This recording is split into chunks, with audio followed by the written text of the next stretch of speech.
2 વાર કથા કરી છે ગોકર્ણ મહારાજે. બીજું મહત્વનું ઘણાને કામ આવશે એ જ આ જ કથામાંથી જોજો. ઉદ્ધાર કરવા માટે પિંડદાન જરૂરી કીધું છે. કોઈ તમારો ઉદ્ધાર કરે, દીકરી જ્યારે કન્યાદાન કરી ત્યારે સ્વર્ગના બાયણે પોગાડી દે, સ્વર્ગના દ્વાર સુધી દીકરી પોગાડી શકે કન્યાદાનથી. પણ અહીંયા તાળું હોય, અહીંયા ઉઘાડે કોણ? દીકરો પિંડદાન કરે તો અહીંયા તાળા ઉઘડે. પિંડદાનનું બહુ મહત્વ છે. જેને ત્યાં દીકરા હોય એ પિંડદાન આપે ત્યાં સ્વર્ગના બાયણા ખોલી શકે. આ દીકરાનું મહત્વ છે. પિંડદાનનું બહુ મહત્વ છે. ગોકર્ણ મહારાજે ગયામાં શ્રાદ્ધ કર્યું. જો ન હોત તો સીધી ભાગવત કરે, પણ ગયામાં શ્રાદ્ધ કર્યું તો એનો ઉદ્ધાર ન થયો. તો ગયામાં શ્રાદ્ધ ગયા તો ઉદ્ધાર ન થાય તો પ્રશ્ન થાય કે જેને ત્યાં દીકરા ન હોય તો શું એનો ઉદ્ધાર ન થાય? કોઈને ત્યાં ભાગ્યવશ દીકરા ન હોય, પિંડદાન દેવાવાળા ન હોય તો કોણ કરી શકે? 2 પ્રશ્ન. તો પેલું કે જેને ત્યાં દીકરો ન હોય એને એના ભાઈનો દીકરો પિંડદાન કરે તોય મળે. પેલું કુટુંબનો કોઈ હોય, સ્વગોત્રનો હોય, એ પિંડદાન કરી શકે. અને ઈ ન હોય, કોઈના ભાઈ કુટુંબ ન હોય તો જમાઈને અધિકાર નથી પિંડદાનનો. હા,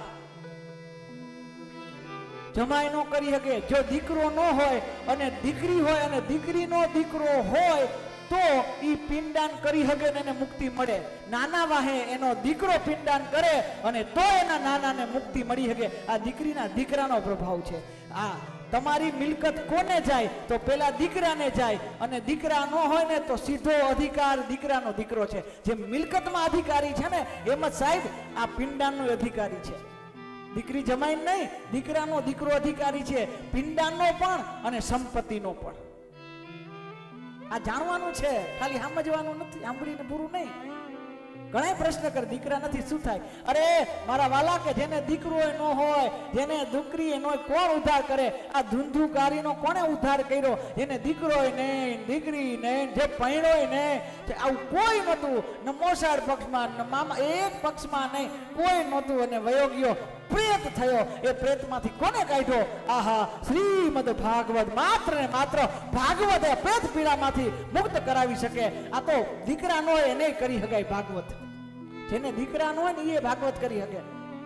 તો યાદ રાખજો, તમે બધા પોથી રાખી છે. તમારા બધા તો દીકરા હશે, પણ તમારી સપ્તપરાંત 21 પેઢીનો ઉદ્ધાર થાય. 21 પેઢી એટલે કઈ? આમ બધા 108 કહે છે, પણ 21 પેઢી. 7 3 7 તેરી 21, 7 તેરી 21 થાય ને? હા, 7 કઈ હાથ? પેલી હાથ પિતાના પક્ષની, બીજી હાથ મોસાળ પક્ષની, બીજી હાથ ઈ, ત્રીજી કઈ? આ ત્રીજી હાથ ક્યાં બેહાડવી? વાહ, ત્રીજી હાથ ઈ છે કે તમે પોથી મૂક્યું એનો મતલબ કે તમારા પિતરોનો ઉદ્ધાર થાય. પણ ઈ હાથ પેઢી બીજી કઈ છે? તમે તો કરી, પણ આવનારા તમારી હાથ પેઢી હવે ને જે દીકરા હશે ને એનો પણ મુક્તિનું કામ માત્ર ભાગવત કરી શકે. સાહેબ આ ભાગવત છે.